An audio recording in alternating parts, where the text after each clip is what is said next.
Bonsoir, bienvenue au Studio Mobile. Nous sommes ensemble pour 1 heure pour parler de la mobilité au sens large.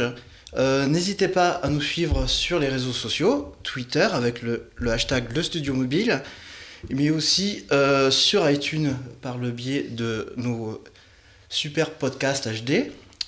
Ce soir, je suis avec mes 2 invités. Alors, il y a Frédéric Jean, directeur général de Meizu France. Bonsoir. Bonsoir. Et Fabrice Devanlay, responsable de la communication de Ford France. Bonsoir. Bonsoir. Alors au sommaire de cette émission, ce soir, on va revenir sur l'actualité très dense avec le MWC, donc le Mobile World Congress, la grande messe annuelle des mobiles et de la mobilité. On parlera également de Meizu, donc avec le lancement en France aujourd'hui de toute une gamme de smartphones de la marque chinoise. On abordera également Giga 7 avec des nouvelles tablettes qui ont été présentées, donc Greg nous parlera.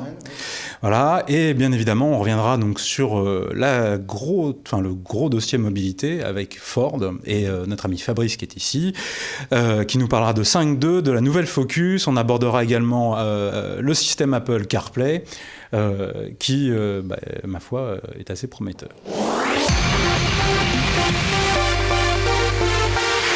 Bonsoir. Bonsoir.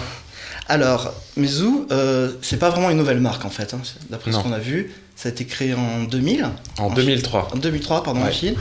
Et En ça s'est Chine. lancé dans les smartphones donc en 2007. Exactement. Pouvez-nous vous présenter un peu la marque ? Oui, pas de problème.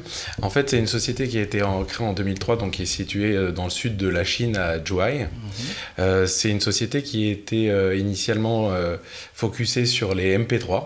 Donc on est monté en gamme sur les MP3 de façon assez puissante, puisqu'on a commencé avec des appareils basiques et ensuite on a commencé à intégrer des écrans couleurs pour enrichir un peu le contenu MP3. Et au fur et à mesure qu'on avançait sur cet enrichissement MP3, on s'est rendu compte que les fans qui suivaient un petit peu la musique avaient besoin d'informations pour savoir comment ça marchait, ces nouvelles applications. Donc on s'est vite rendu compte que le MP3 était pas assez suffisante en termes de fonctionnalité. Donc le fondateur Jack Wang a décidé d'arrêter complètement la production, alors que ça avait une expansion internationale assez énorme, et de switcher directement sur la mobilité, donc en créant des smartphones, alors même que Android n'était pas encore lancé et que Apple venait juste de lancer son premier smartphone avec l'iPhone. L'iPhone, exactement. Ouais. Et donc on a commencé avec une base Windows. Comme la base Windows n'était pas forcément très intuitive, on l'a surcouché avec une interface qui est dédiée, qui s'appelle Flyme, donc qu'on développe nous-mêmes dans notre usine. C'est une usine qui compte 2200 salariés, dont 1000 ingénieurs, qui sont entièrement dédiés à la conception hardware du produit et à la conception software, donc de la surcouche, pour avoir une interface utilisateur au plus simplifiée, je dirais, par rapport à ce qui existe sur Android. D'accord. Voilà, donc après 2007, c'était la conception des smartphones. 2009, premier smartphone lancé en Chine. On a eu quelques modèles, donc le M8 c'était le pionnier. Ensuite, à chaque fois, c'est un business model qui est basé sur un téléphone à la fois.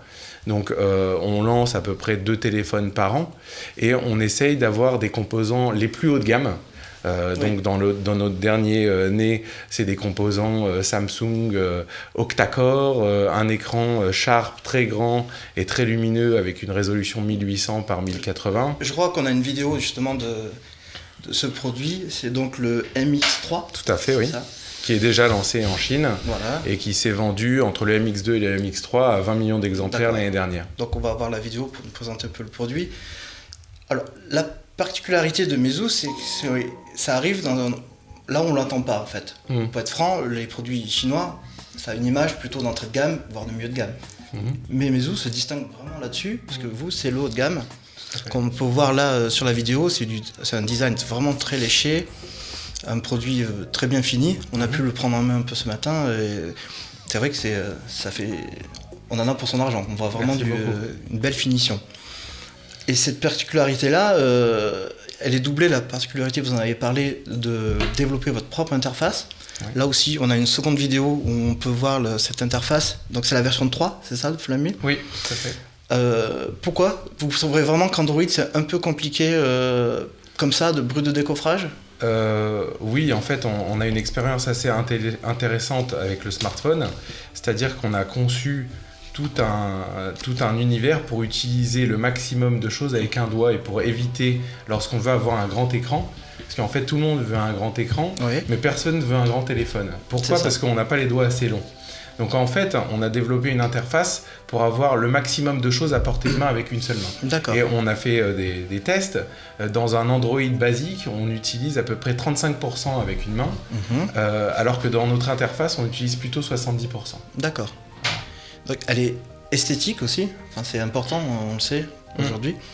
Donc là, la vidéo, bon, il y a beaucoup encore de phrases en chinois, mais tout est traduit pour les versions françaises. Bien sûr, évidemment. D'accord. On va rappeler donc le produit, donc le Meizu MX3. Donc processeur, vous l'avez dit, Samsung Octo-Core. Enfin, deux fois 4 cœurs. Voilà, 2 fois 4 cœurs.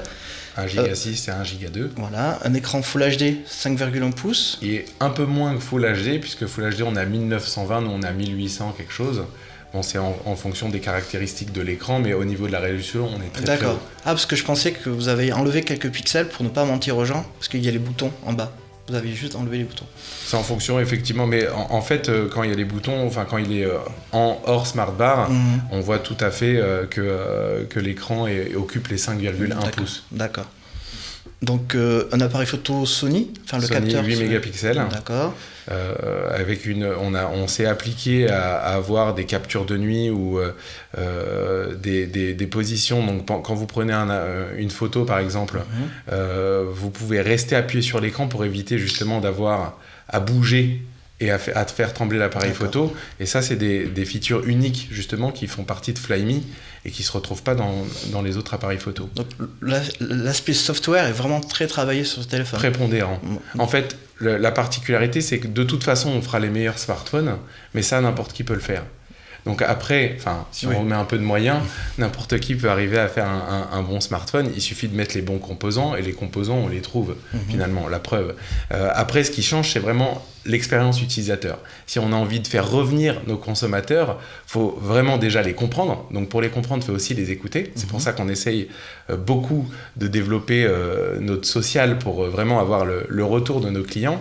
Et l'idée, c'est d'être au plus près des besoins. Donc si on a fait quelque chose de mal à un moment donné et qu'il y a les consommateurs qui disent « Ouais, mais ça, je trouve que ça, c'est pas super pratique », à ce moment-là, on va essayer de le corriger pour que ça soit encore plus pratique. D'accord. Ça veut dire que vous êtes extrêmement attentif à ce qui se passe sur les réseaux sociaux concernant vos produits? Complètement. Vous utilisez le retour d'expérience C'est un peu comme ça que s'est construit la marque en Chine, en fait.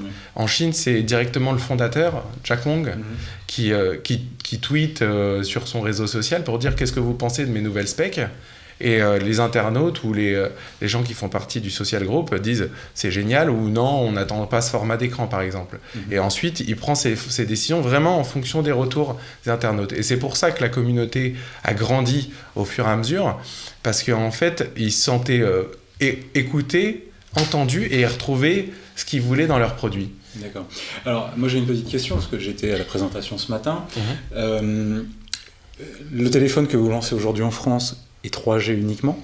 HSDPA, H+, en fait, c'est intermédiaire. Bon, alors, 3G+. 3G++, pour être très précis. 3G++, alors, déjà, pourquoi pas 4G dès le départ? Alors, en fait, nous, ce qu'on a voulu, c'est vraiment déjà introduire la marque. Comme je vous l'ai dit, c'est une marque qui rayonne quand même à travers le monde de par son réseau. Alors, il y a peu de gens qui connaissent en France, c'est vrai, hein. Néanmoins, pour nos fans qui suivent l'aventure depuis 2007, on va dire, sur la partie téléphonie mobile, on trouvait ça important de faire en sorte qu'ils aient le téléphone le plus rapidement possible. Ce téléphone, on l'a sorti effectivement il y a 4 mois.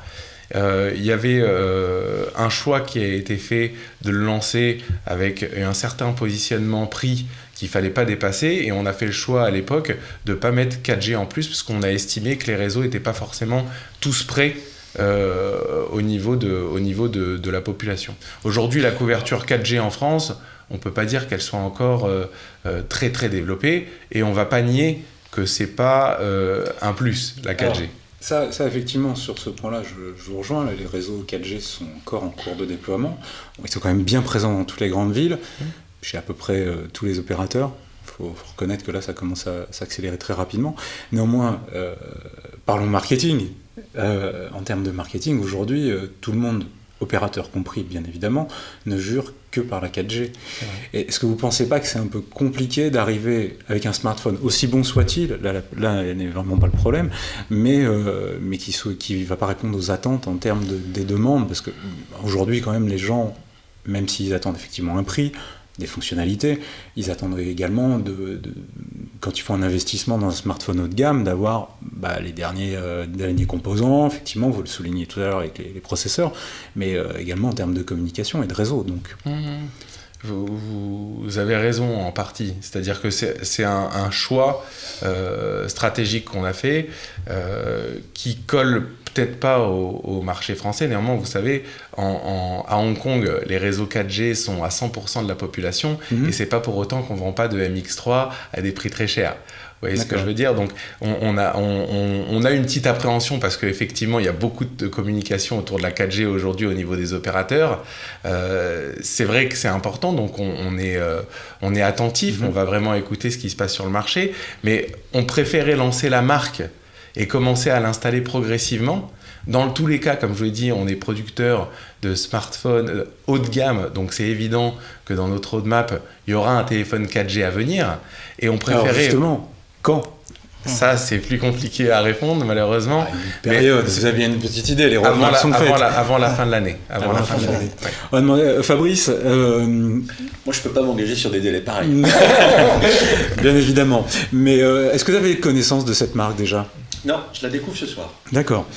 Alors, j'ai beau m'intéresser à la téléphonie, à être un utilisateur régulier des médias sociaux et des différents formats, que ce soit en téléphone, en smartphone ou en tablette. Je suis tenu par l'appareil qui m'est proposé dans le cadre de mon travail, donc malheureusement j'en change pas souvent. Donc j'essaie de rester attentif à l'actualité. J'avoue qu'elle bouge tellement vite que j'ai un petit peu de mal. C'est vrai. Ça c'est vrai, oui. Ça bouge très très vite. On n'a pas encore parlé prix. Oui. Est-ce que vous pouvez nous éclairer un peu sur les prix et sur il y a plusieurs capacités, trois c'est versions, ça? voilà. Ouais. 16 Go, 32 Go et 64 Go. D'accord. La première version commencera à 449 €. La deuxième version à 499 et la troisième en 64 Go à 549. D'accord, c'est les prix de lancement. Exactement. D'accord. Sachant que la politique d'Arifaire de Meizu est relativement stable. Donc j'imagine qu'il y aura une baisse de prix plutôt sur le troisième trimestre de l'année pour laisser un peu de la place aux nouveaux venus. Mais en général, on n'a pas de variation de prix très très conséquente. D'accord. Alors, j'ai juste une petite question. Quelle est la prononciation correcte ? Meizu. Meizu. Et pouvez-vous nous rappeler ce que ça signifie ? Charmante communauté. Charmante communauté. Eh ben, nous sommes un charmante compagnie, donc ça va. C'est très intéressant, très belle marque. En tout cas, le produit est vraiment, vraiment sympathique. Merci beaucoup. Et c'est vrai que ça a une image de produit un peu geek, entre guillemets. Après, peut-être que ça va avoir le succès qui va dépasser ce cadre-là, mais c'est vrai que pour l'instant, c'est très suivi. C'est notre porte d'entrée, en fait. C'est notre cœur de cible. Les geeks, c'est ceux qui nous suivent depuis des années. Donc, on va pas renier, même si, effectivement, c'est plutôt restreint. Mais on est content de les avoir parce qu'à chaque fois, ils sont précurseurs. Bien sûr. Donc, il faut bien leur rendre ça. Et on va continuer à développer et à investir en marketing et en communication pour faire connaître au plus grand monde les mobiles. Bien évidemment, ça reste un mobile qui est relativement cher. Donc, on n'espère pas prendre 20% de part de marché cette année. Enfin, on adapte aussi notre discours en fonction du prix du mobile. Et on attend une performance qui est relativement correcte puisque l'ensemble de la distribution aujourd'hui qu'on a ciblée a dit oui à l'aventure sans vraiment négocier les tarifs ou en disant que c'était trop cher. D'ailleurs, est-ce que vous pouvez nous rappeler où est-ce qu'on va trouver, ou est-ce qu'on peut trouver d'ores et déjà ces smartphones ? Alors, on les trouvera qu'à partir du 31 mars. D'accord. C'est la date de livraison officielle. À partir du 15 mars, ils seront en précommande sur l'ensemble des sites internet des différents acteurs avec qui on va les jouer. Mais, qui sont donc les principaux acteurs du net déjà, puisque les Ouais. geeks seront présents ici, donc des gens comme Matériel.net, des gens comme Boulanger, des gens comme Cdiscount, j'en oublie certainement, des gens comme Rue du Commerce, et ensuite des réseaux physiques comme la Fnac, comme Boulanger, comme Darty, qui ont souhaité jouer le jeu avec nous pour ce lancement d'une marque peut-être pas attendue, mais en tout cas qui a un gros potentiel. D'accord. Des opérations spéciales, j'imagine, autour du lancement, ou vous allez faire ça tranquillement sur le... On va faire de la visibilité en point de vente. Ouais. Donc en fait, là, l'ensemble de l'argent qu'on va investir va être principalement fait avec les distributeurs pour avoir une très bonne mise en avant dans les magasins. Et ensuite, on va faire un peu de social, puisque c'est notre ADN, pour expliquer comment ça fonctionne, pourquoi on est attentif, etc. Laurent, faire du social, c'est les réseaux sociaux. Les réseaux sociaux. Parce que Les réseaux William sociaux. il est plutôt jeune. Désolé. J'avais compris. Merci. Merci à vous. Alors maintenant, je vais vous parler d'une marque, là, par contre, je suis sûr que tout le monde connaît, Giga 7. Est-ce qu'on a tous eu un téléphone résidentiel de cette marque, un DECT? Je pense qu'on a tous... pour tout vous dire, moi, mon téléphone de bureau, c'est un Giga 7 quelque chose, et c'est mon mot de passe. Comme ça, moi, je suis sûr de pas l'oublier. Tout le monde est au courant maintenant. Je vous dirai pas le modèle. Giga 7, à son tour, se lance dans l'aventure Android. Alors, ils avaient lancé il y a quelques mois un smartphone, enfin, un téléphone DECT sous Android, donc une sorte de smartphone qui sort pas de la maison. Et là, ils reviennent avec 2 tablettes. Pareil, on les attendait pas vraiment là. 2 tablettes, donc une 8 pouces, donc un format assez sympathique, moi j'aime bien, un bon compromis, c'est à peu près la taille de l'écran de l'iPad mini, mais au format 4/3, donc plutôt pour la lecture, le surf sur le web, ce genre de choses. Une tablette plutôt bien finie quand même, avec un processeur Mediatek 4 cœurs, enfin plutôt du milieu de gamme on va dire, et qui va être vendu à 170 €, donc c'est dans le prix médian aujourd'hui à peu près. Et une grande sœur, encore plus haut de gamme, cette fois-ci, en 10 pouces, avec un écran en 2560 sur 1600, donc vraiment ce qui se fait de mieux en résolution d'écran, qui, elle, arrive avec une plateforme Nvidia, pareil, 4 cœurs, et des specs haut de gamme, 2 Go de RAM, ce genre de choses, et elle arrive, elle, à 370 €. Donc, je vois Laurent est un peu dubitatif. Moi, tu me connais, les tablettes Android, c'est des clones pour beaucoup. Là, ça se confirme encore une fois. C'est un clone d'un clone d'un clone.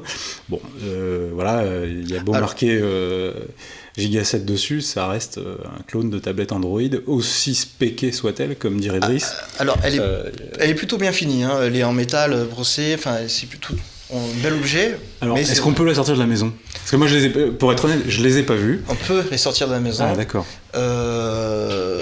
Ils annoncent même 600 heures d'autonomie pour la 10 Pardon pouces. 600 heures d'autonomie. 600 heures d'autonomie.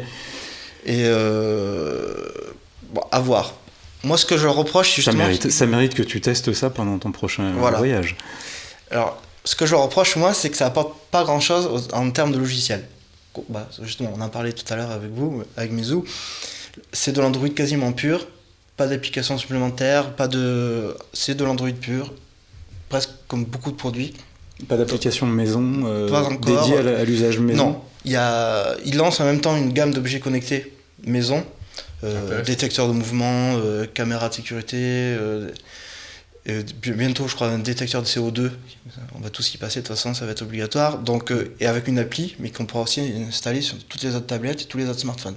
Donc c'est juste le petit, pour faire son trou, je pense qu'il faut amener un petit plus aujourd'hui, parce que le marché est déjà bien saturé. Voilà, c'est le petit bémol. Le petit bémol. Voilà. À suivre. Voilà. Bon, bah, les actualités se terminent. On va faire une petite transition avant de retrouver le gros dossier sur le Mobile World Congress qui a fermé ses portes il y a une semaine. Et on se retrouve donc après ce petit jingle.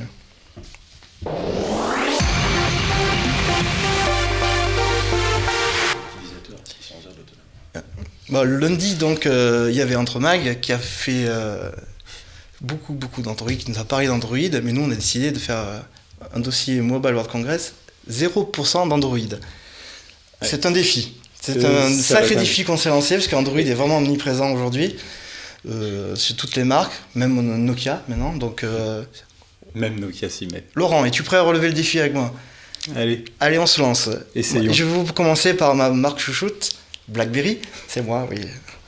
BlackBerry. Alors, BlackBerry était pas vraiment présent sur le salon, en fait. Ils avaient un étage d'une tour, juste en face, de l'autre côté de la place, où il y a... Au-dessus du McDo. Laurent, tu vois où c'est ? Je sais que je t'ai vu au McDo plusieurs fois en Espagne. Et du coup, alors, BlackBerry croit vraiment beaucoup en BlackBerry Messenger, sa solution de chat.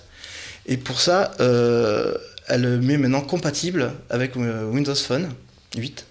Donc c'est une nouveauté annoncée à Barcelone. Le verre est dans le fruit, je dirais. On peut dire ça. Disons que c'est un relais de croissance. T'as vu comment je parle bien ? Et autre annonce surprenante, les fameux Nokia sous Android, on va dire une sorte d'Android, intègrent d'office BlackBerry Messenger. Donc et BlackBerry veut vraiment faire de BlackBerry Messenger une solution complète avec des options. Par exemple, ils ont annoncé BlackBerry Protect, qui est une version ultra sécure, cryptée de tous les côtés, un peu adressée au gouvernement ou vraiment aux sociétés avec des données très très sensibles. Donc voilà, BlackBerry surprend encore.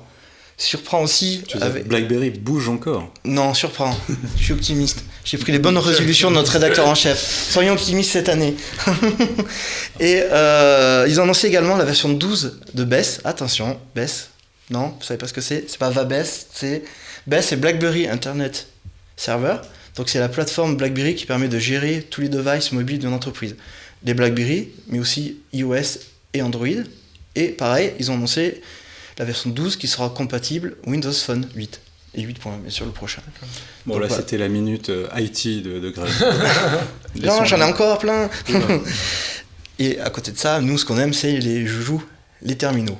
Bon, ils en ont présenté deux. Le Z3, qui est le premier prix donc, en BlackBerry 10, l'OS actuel, qui est un produit qui est pour l'instant pas destiné à l'Europe, uniquement à l'Indonésie, qui a un gros marché pour eux.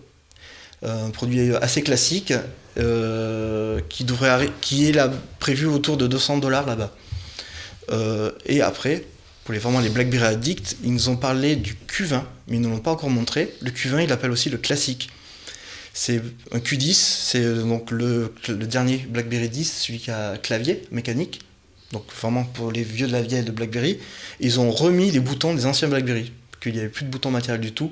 Le bouton décrocher, raccrocher, tout ça, qui se gérait uniquement par le tactile. Maintenant, on retrouve nos boutons verts pour décrocher et rouges pour raccrocher. Pareil, c'est un produit un peu étrange qui, quelque part, remet en cause leur choix du tout tactile qu'ils ont fait il n'y a pas très longtemps. Mais... D'ailleurs, on a des images de ces produits ? Alors, on n'a pas d'image, justement. Du tout. Non, le Z30, on l'a. Mais honnêtement, c'est le premier produit fait avec Foxconn. Donc c'est un produit qui a été développé en 3 mois. Donc au niveau hardware, il n'y a rien de magique. Et le Q20, il n'y a pas d'image parce qu'ils n'ont pas proposé d'image officielle. Donc c'est le produit... BlackBerry propose aujourd'hui des produits fantômes. C'est un nouveau concept. Non, le Q20, le design n'est pas figé. T'as vu comme je suis assez optimiste. Donc voilà. Donc là, on peut voir nous à l'écran le BlackBerry Messenger qui est vraiment sur toutes les plateformes aujourd'hui. Donc là, on a pu voir passer un BlackBerry, un iPhone, et maintenant donc Windows Phone. Donc voilà pour BlackBerry. Qu'est-ce que t'en penses, toi ? T'as l'air pas très optimiste pour cette marque, pourtant qu'il nous a fait... Moi je te laisse ton précaré. Hein. Je sais que t'es absolument fan absolu de la marque. Je pense que t'as des actions même, ça se trouve. Encore ? Ah non, t'as tout perdu. Pardon. Est-ce que tu veux que je te parle de ta fortune bâtie sur les actions Apple ? On pourrait. Non, je pense que BlackBerry existe encore en entreprise. Hein, l'air de rien, c'est quand même très très présent. Pourquoi ? Ça, pour moi, c'est un grand mystère aujourd'hui. Je trouve qu'ils ont un savoir-faire en matière de serveurs, de gestion de flotte. Oui, mais c'est peut-être justement ça qui pose problème, c'est qu'il y a eu tellement de bruit autour de la sécurité. Et voilà, c'est quand même une boîte étrangère. C'est un peu donner les clés de la maison à un peu tout le monde. Tu veux qu'on parle de ton problème avec les étrangers, monsieur Laurent Kong ? Qu'est-ce que tu veux, c'est ça, hein, tu sais ce que c'est, hein, Grégory Nguyen. Bon, non, je pense que c'est le problème dans les sociétés aujourd'hui, c'est que les responsables IT ont un peu de mal à laisser les clés de la maison sans savoir vraiment ce qui se passe sous le capot. Faire un petit parallèle automobile. Mais je pense que pouvoir se servir uniquement de ses mails et d'avoir la solution de push uniquement avec le serveur maison, je pense que ça peut être un peu compliqué à placer aujourd'hui, surtout si le serveur est très cher. Aussi sécurisé et magnifique soit-il. À voir, à suivre. Alors, on continue notre MWC 100% hors Android. Ouais. Allez, c'est parti. Je vais vous parler maintenant de Microsoft. Alors, Microsoft est content. Et quand Microsoft est content, on l'est un peu. Non ? Ah, bon. Alors, Microsoft annonce une croissance de 91% en 2013 de sa vente de Windows Phone. Donc, c'est un chiffre assez impressionnant. Avec Nokia qui décolle. Et oui, et avec 7 des 10 plus grands constructeurs mondiaux présents sur cette plateforme. Donc c'est assez intéressant, c'est vrai qu'il y a de quoi être optimiste. Ils ont annoncé des nouveaux partenariats, bon, avec des usines chinoises que peut-être vous connaissez, mais moi je ne les connaissais pas, mais on trouve des grands noms, du ZTE, LG, donc des noms vraiment LG était déjà venu sur Windows Phone, avait arrêté, donc a priori il devrait revenir. C'est le cas d'Acer. Alors Acer c'est un peu spécial, ils ont été très pragmatiques, ils ont dit on revient sur Windows Phone quand ça atteint 15% de part de marché. Au moins c'est un choix. Au moins les choses sont claires. Ah voilà, c'est assumé quoi, c'est assumé. C'est bientôt, le jour où vous êtes à 15, nous on arrive.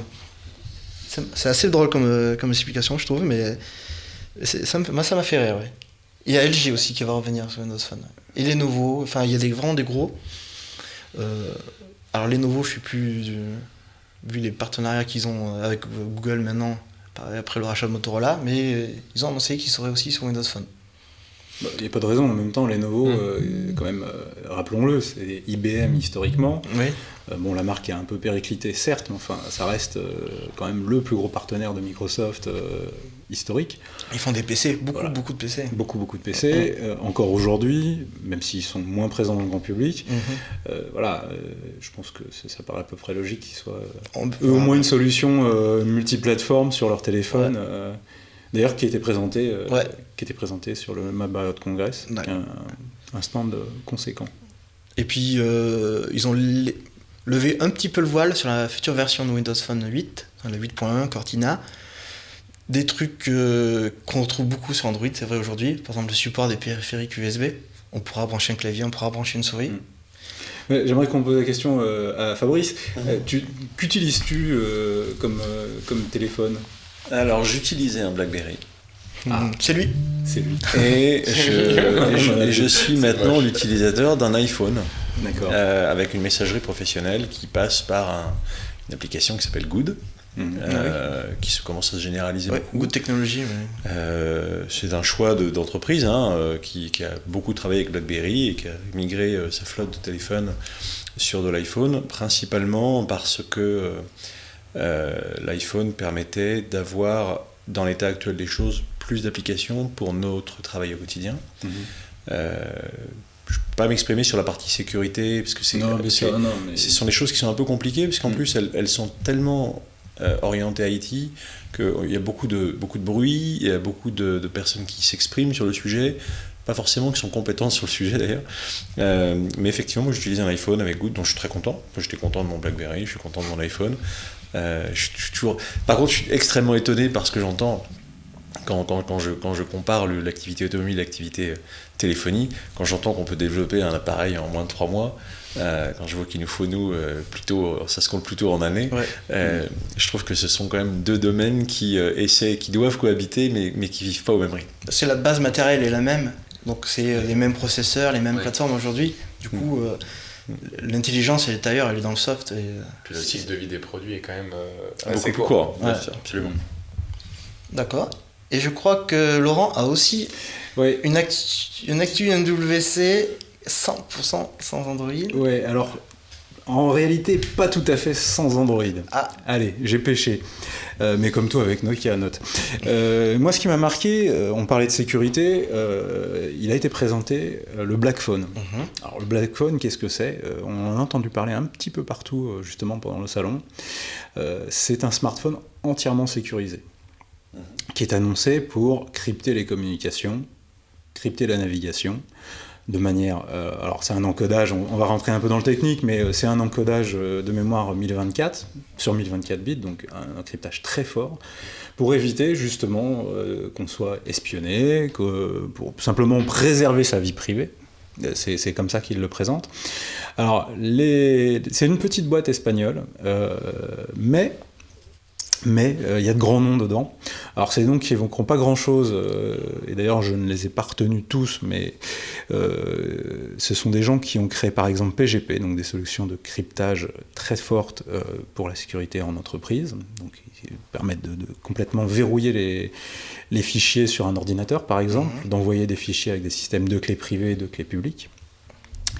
Ils vont proposer également une application Android et iPhone qui permettra justement de conserver cette vie privée et ses communications pour soi. Voilà. Donc ça va arriver assez rapidement. C'est Black Circle qui est associé avec ce constructeur espagnol qui présente ce téléphone, ma foi, qui est assez prometteur. D'accord. En fait, la société elle est basée en Suisse. Le fabricant est espagnol, suisse pour des raisons aussi... parce que la vie privée là-bas est très protégée, contrairement à d'autres pays. En fait, la sécurité des données est garantie par la Constitution helvétique. D'accord. Tout simplement. Ce qui veut dire que quoi qu'il arrive, même si un service de renseignement ou quelque gouvernement que ce soit demande à la société de produire les données, en fait, constitutionnellement, ils ont le droit de refuser. D'accord. Quoi qu'il arrive. Et de se prémunir donc d'une sécurité absolue. Bon, la Suisse, on connaît, les lingots d'or, tout ça. Bon, voilà. Il faut savoir aussi que avec la sécurité de ce téléphone est développée par la personne qui a développé PGP. Donc c'est une petite application de Jeff cryptage. Stallman. Voilà. Donc c'est un gage un peu de sérieux là, dans le domaine. C'est un peu un des hackers historiques sur Linux essentiellement. Mais est-ce que ça répond à un besoin réel ? Est-ce qu'il y a vraiment des utilisateurs de téléphone qui aujourd'hui expriment de façon nette le besoin d'avoir une sécurité maximum sur leur communication, leur contenu ? Alors, les chefs d'entreprise, oui, très nettement. On l'a vu il y a assez peu de temps avec les affaires de la NSA, d'Edward Snowden, etc. Il y a plein de choses qui sortent. On le voit encore cette semaine dans la politique française.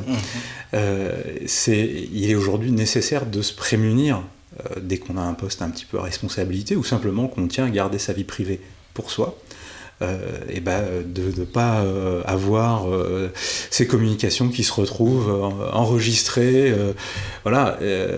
diffusées sans sa volonté ou avoir simplement diffusé des informations. Imagine, on t'écoute, tu es en train de parler, faire une réunion avec les États-Unis de la nouvelle Ford Mustang. Et tu donnes tout un tas d'informations dans ces conversations, forcément. Imagine qu'un concurrent, voulant nuire à ton lancement, mettre les moyens qu'il faut dans une société privée pour t'écouter, avoir accès aux informations. Et à mes conversations. Voilà. Après, je suis assez d'accord, il y a quand même une grande part de paranoïa. On l'a vu, il y a des films là-dessus. Le problème, c'est que la paranoïa... C'est niche, en fait. Alors, c'est un marché de niche, certes. Néanmoins, je pense que paranoïaque, aujourd'hui, ça ne veut plus dire grand-chose dans le monde du numérique. Il faut malgré tout se prémunir un maximum. On le voit avec les réseaux sociaux, comme vous êtes très branchés là-dessus, tous les deux d'ailleurs, si je ne m'abuse. On peut tout faire.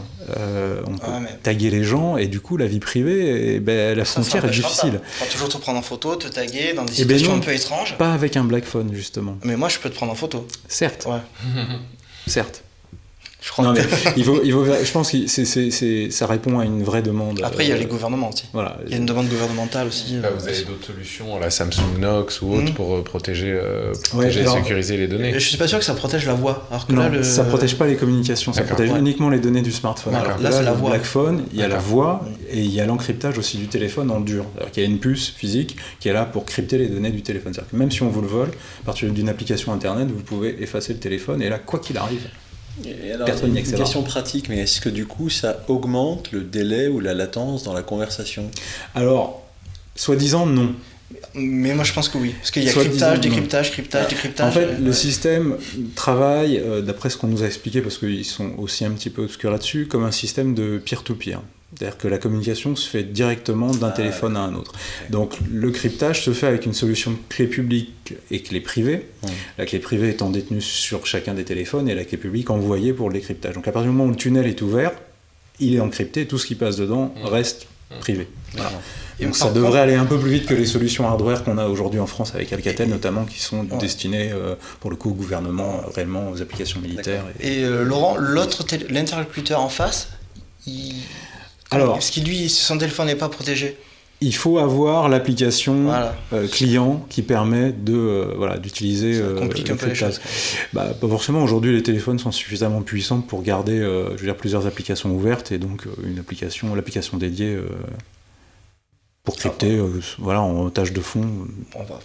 À voir, à essayer. Oui. Voilà. Je crois que tu voulais nous parler également de Firefox.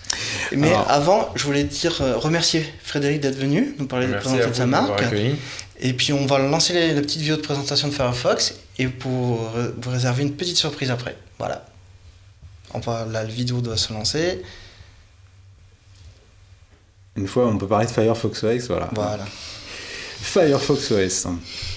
Donc Firefox, c'est, comme vous le savez, un navigateur à la base. Il est bien évidemment aujourd'hui destiné... Alors, l'OS qui est présenté là, que vous voyez en vidéo sur un téléphone ZTE, est destiné à des téléphones qui vont se vendre sur des marchés émergents. Il se veut ouvert, libre, avec un grand nombre d'applications et bien évidemment facile à coder.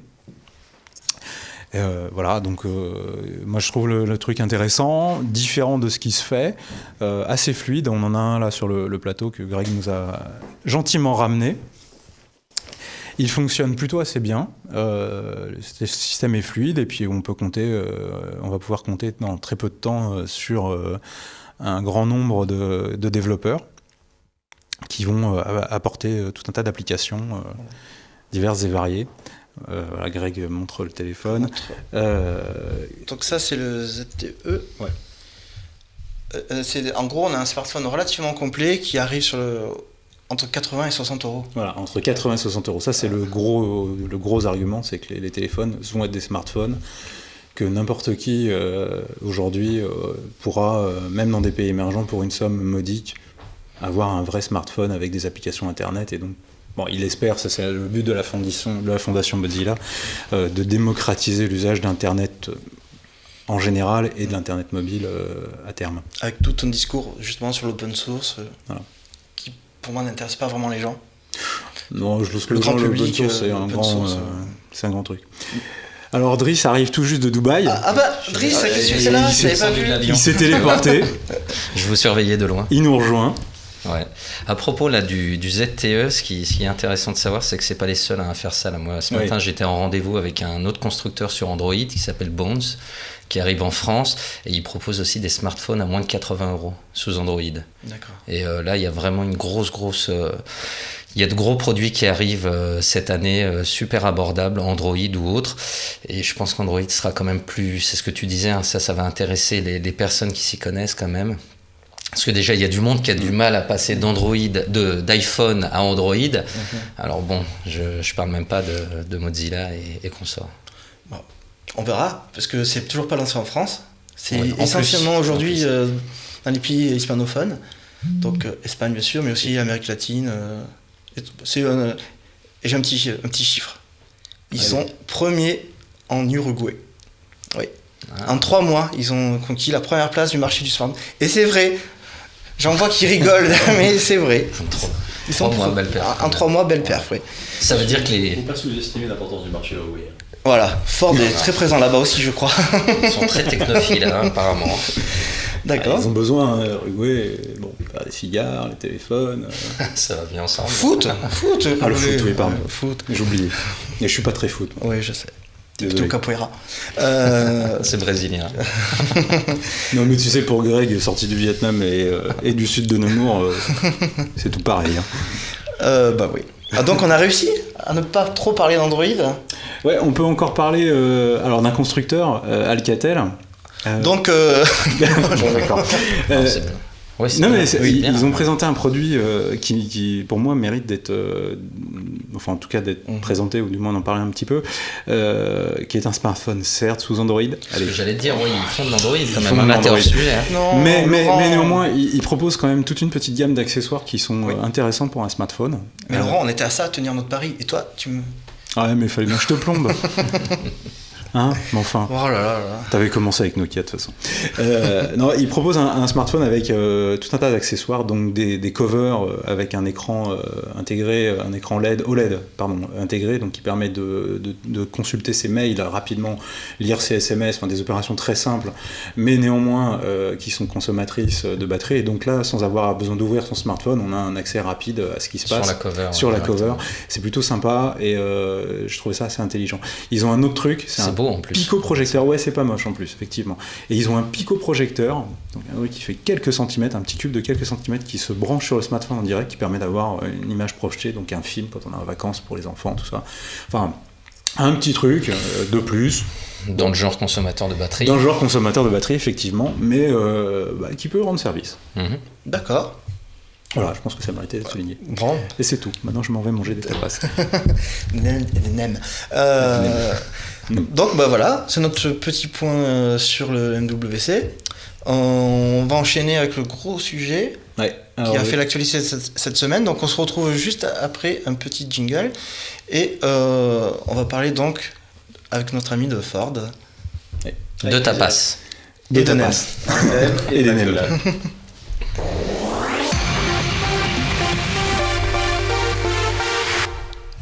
Et là, je vais laisser la parole aux spécialistes auto présents à cette table, car tout le monde le sait ici, je n'ai pas de permis. Tu avais, précisons. Ouais. Oui. Tu n'as plus. Tu as eu un jour.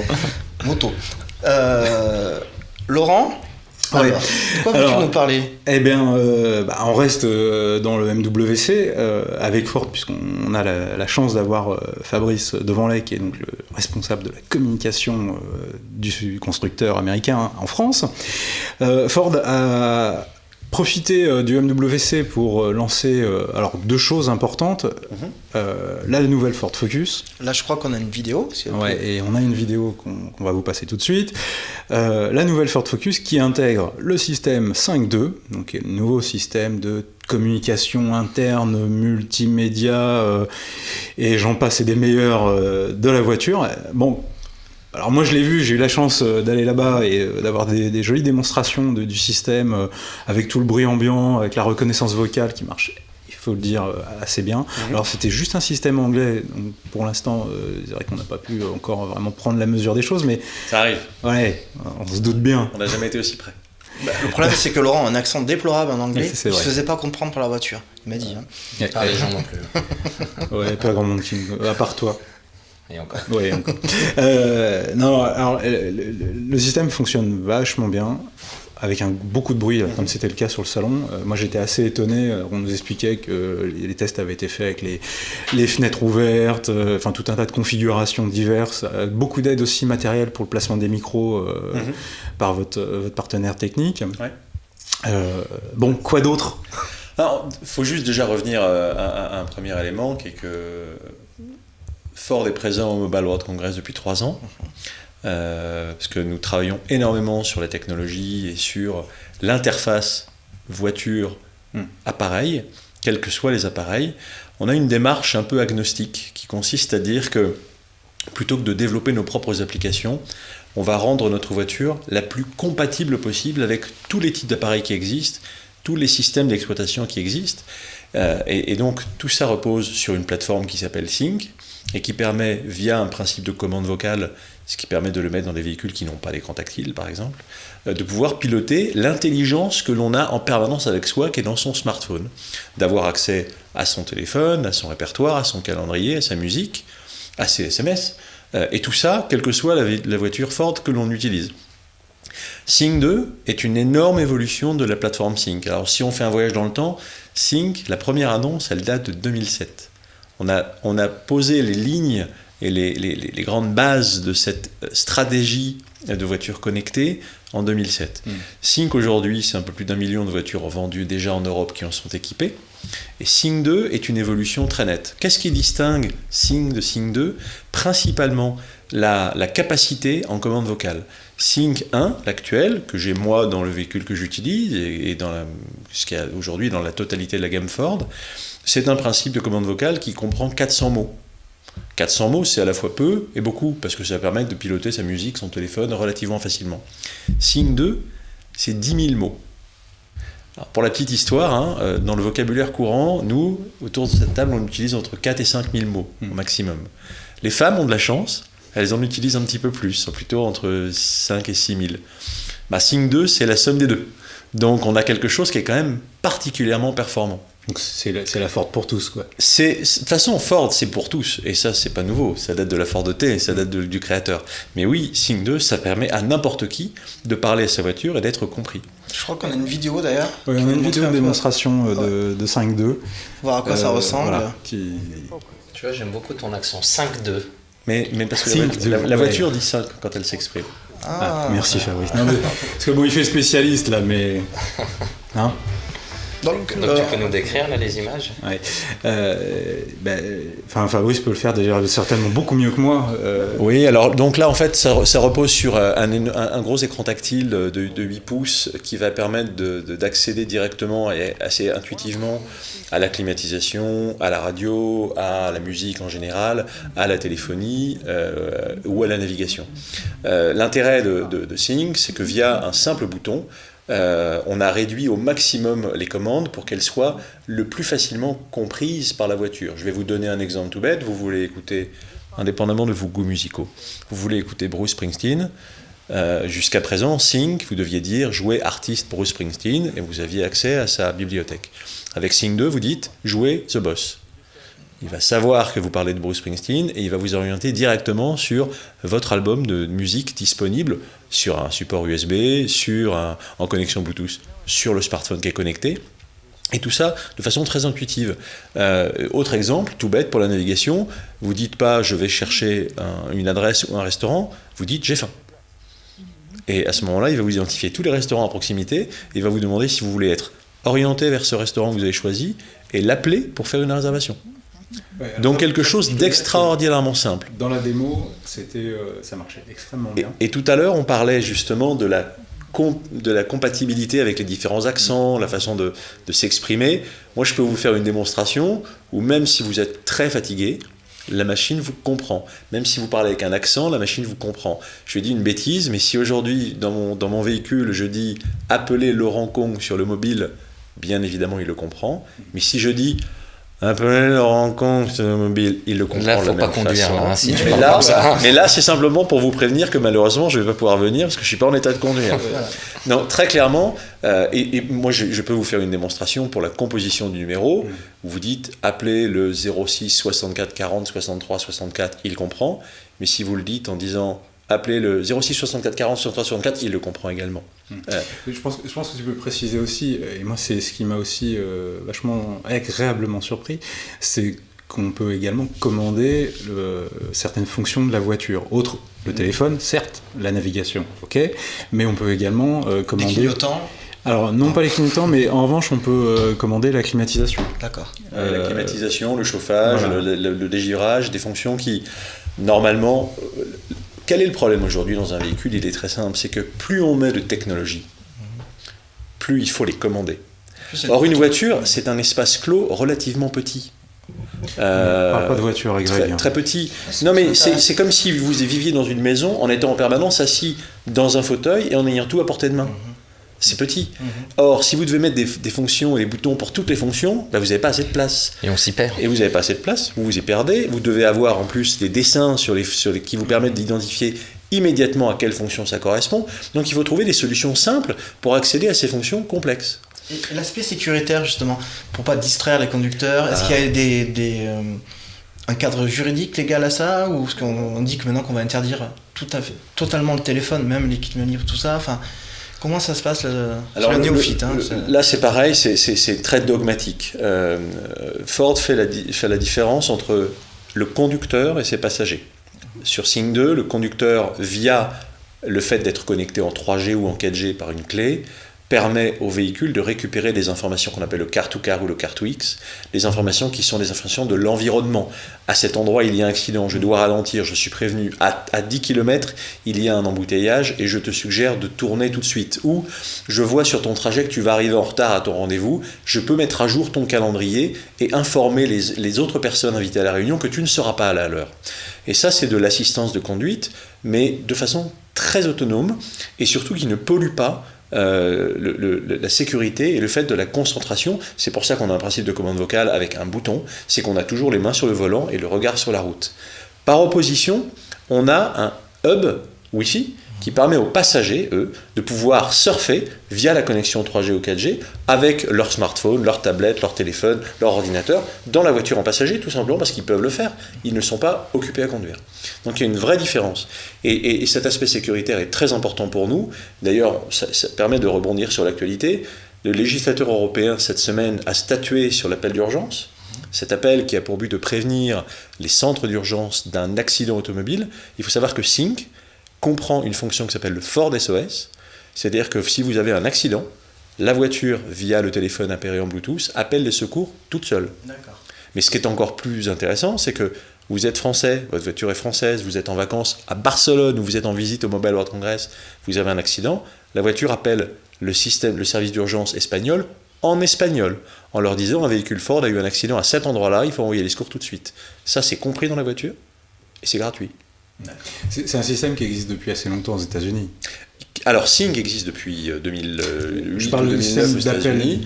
Et le d'urgence. système d'appel complètement automatisé tel qu'on l'a, nous, introduit, on l'a depuis 2009, puisqu'il se déclenche à partir d'un accident, et d'un accident suffisamment grave pour déclencher les airbags ou désactiver certaines fonctions mécaniques du véhicule. Et qui est-ce qui s'occupe de la reconnaissance vocale? Qui est-ce qui vous Nuance. fournit ces nuances, donc Tout savoir-faire. Dragon, etc. Qui a ces Omniprésent, solutions. Ils sont partout, incontournables. Toutes les solutions automobiles sont basées Là, dessus. on a noué des partenariats pour le soft, Microsoft pour la plateforme d'exploitation, Nuance pour la partie reconnaissance vocale, Michelin pour un certain nombre d'éléments relatifs à la navigation, aux adresses ou au guidage. Tout ça, ce sont des partenariats qu'on a noués pour la partie soft, et dans le même temps, Sync est agnostique, puisque Sync est complètement compatible via la connexion Bluetooth, avec les systèmes d'exploitation de BlackBerry, avec Android, avec Apple, avec tous les systèmes qui existent. Et d'ailleurs, on est même allé plus loin pour que les applications via un projet qui s'appelle AppLink, qui arrive à partir d'avril, et qui permet de commander vocalement les applications de son smartphone quand elles sont compatibles avec le fait de conduire, on a ouvert les codes sources d'AppLink au niveau de la commande vocale, de façon à ce que toutes les personnes qui développent des applications puissent intégrer, dès la conception et des premières lignes de code, la compatibilité avec la plateforme Ford. Et l'intégration. Et l'intégration Je potentielle. crois d'ailleurs qu'il y a quelques applications assez intéressantes. Un espèce de Wikipédia du parking. Oui. Et puis pour la musique, Spotify. Et pour la ou musique, des gens- Spotify. Bon, ça c'est beaucoup, c'est quand même plus classique. Mais le coup des places de parking, j'ai trouvé ça vraiment intelligent. Et autre chose, je crois que le système d'exploitation de Sync 2 va également se baser bientôt sur QNX, et je me suis laissé dire que Apple était aussi dans les rangs. Alors, on travaille avec tous les fabricants de systèmes d'exploitation de façon à être ouvert. Pourquoi ? Parce que un véhicule, son cycle de vie est très long. Entre le moment où on commence à tracer les premiers dessins et le moment où la voiture arrive sur le marché, il se passe déjà plusieurs années. Et ensuite, elle va vivre sur ce marché pendant encore plusieurs années. Et on en parlait tout à l'heure, un téléphone, c'est 3 mois. Alors, Donc il faut que l'on soit vigilant et ouvert et agile pour permettre aux systèmes d'exploitation qui arrivent, aux appareils qui arrivent, d'être toujours compatibles avec nos plateformes et nos véhicules. Je crois qu'il y a eu une grosse annonce cette semaine à Genève sur ça. oui, alors Apple a lancé donc CarPlay, donc le système facilitant l'utilisation d'un smartphone. Je préfère mon Icar, mais bon. Ah ouais, mais ça c'est pour plus tard, ça. Ce sera avec Tesla peut-être. Enfin, c'est ce qui se dit. Hein. Ouais, donc Apple a lancé ce nouveau système intégré. Alors, il y a un petit truc. Il l'avait lancé avec Porsche sur la 918 Spider il y a quelques mois. Donc c'est une espèce d'iPad intégré à la voiture, donc qui permet bien évidemment de commander tous les smartphones sous iOS. Alors, il y a un petit truc, lui, par contre, il n'est compatible qu'avec les smartphones sous iOS 7, donc les iPhone 5, 5S et 5C. puisqu'il utilise le port, un des ports propriétaires d'Apple pour se connecter. Mais je crois qu'il y a de mémoire. Alors, il n'y a pas toutes les infos, en tout cas, qui sont sorties. Il y a également une connexion Bluetooth, bien évidemment. Bon, les gros constructeurs ont annoncé. Là, on voit une vidéo de chez Volvo, mais la conférence de lancement a lieu chez Ferrari, rien que ça. Mercedes-Benz également est sur les rangs, mais Renault, Peugeot, Ford, qui est annoncé dans le communiqué également. Voilà, donc c'est la grosse annonce. On va devoir attendre malheureusement quelques semaines, je crois, pour voir les premiers modèles. Les premières voitures arrivent théoriquement dans le mois qui arrive. Dans les prochains mois. Nous, là, avec Alexandre, on part tester pour le garage la semaine prochaine la classe C chez Mercedes. Donc je me demandais si on n'allait pas voir le système dedans. Donc, réponse dans 15 jours dans le garage. Et l'autre chose qui est intéressante, c'est ce que tu disais tout à l'heure, c'est iOS, donc dans la voiture, le système d'exploitation d'Apple qu'on trouve sur les iPads et les iPhones et iPod Touch. Mais c'est pas vraiment iOS puisque c'est basé sur QNX. QNX pour les raisons de sécurité qui sont fondamentales en voiture. Qui possède QNX? À toi en partie, ce sont tes actions via BlackBerry. À BlackBerry. Oui, et tu es actionnaire majoritaire, si je me souviens bien de la société. Donc, voyez, on y revient. C'est ça. Ils ne sont pas morts. Ouais. Fabrice, Ford est sur les rangs. Ford est attentif. Ford est attentif à tout ce qui se passe parce que ça va très vite et que Ford est une des marques qui aujourd'hui est parmi les plus actives en termes de technologie, de voitures connectées. J'étais cette semaine au Salon de Genève. De nombreux collègues, les vôtres, venaient régulièrement nous voir en nous disant mais ce que vous faites c'est vraiment intéressant, tant sur la voiture connectée que sur la technologie, sur les assistances à la conduite, sur de la voiture autonome, sur les voitures hybrides. Et on est très présent par rapport à ça. Pourquoi ? Parce qu'aux États-Unis, c'est un véritable élément différenciant pour les clients d'être une marque qui innove et d'être reconnu comme une marque qui innove. Donc on est attentif. Dans l'état actuel des choses, Sync, sa plateforme, c'est Microsoft, mais les choses bougent tellement vite qu'on n'a pas d'autre choix que de regarder, non pas regarder le monde bouger autour de nous, mais de bouger en même temps que le monde. Donc, je vais rebondir là-dessus. Vous présentiez une voiture, justement un concept car, enfin une voiture de développement, de recherche, un véhicule de recherche exactement, qui lui regarde le monde autour de lui avec une précision exceptionnelle. Je dois dire que j'ai été bluffé par ce qui m'a été présenté sur le salon. C'était assez étonnant. Alors la voiture esthétiquement, c'est une base, les goûts couleurs. Non, elle est basée sur une Mondeo, donc qui est plutôt jolie, mais qui est bardée de capteurs et qui lui permet. C'est le Google Car, quoi. En plus joli quand même. mais tout ça, ce sont des démonstrateurs qui permettent de mettre à l'épreuve les technologies et puis à terme de proposer des voitures. On se dirigera de plus en plus vers la voiture autonome, vers la voiture hyperconnectée, vers la voiture dont les assistances seront telles qu'elles vous faciliteront la vie au quotidien. Et bien évidemment, les démonstrateurs, ils sont un peu compliqués parce que il y a énormément de technologie qui prend énormément de place et puis une fois qu'il sera temps d'industrialiser, tout cela sera miniaturisé. Mais il faut un peu de temps. Aujourd'hui, c'est difficile. Faites un voyage dans le temps, rappelez-vous, il y a une vingtaine d'années, les voitures de luxe, elles avaient l'air conditionné. Oui, elles avaient la commande à distance du verrouillage central. Et ça a perduré pendant 10 ans. D'accord. Aujourd'hui, ça change. Je crois que ce soir, on a battu les records. On a été encore une nouvelle fois très, très bavard. L'heure tourne, même c'est fini maintenant.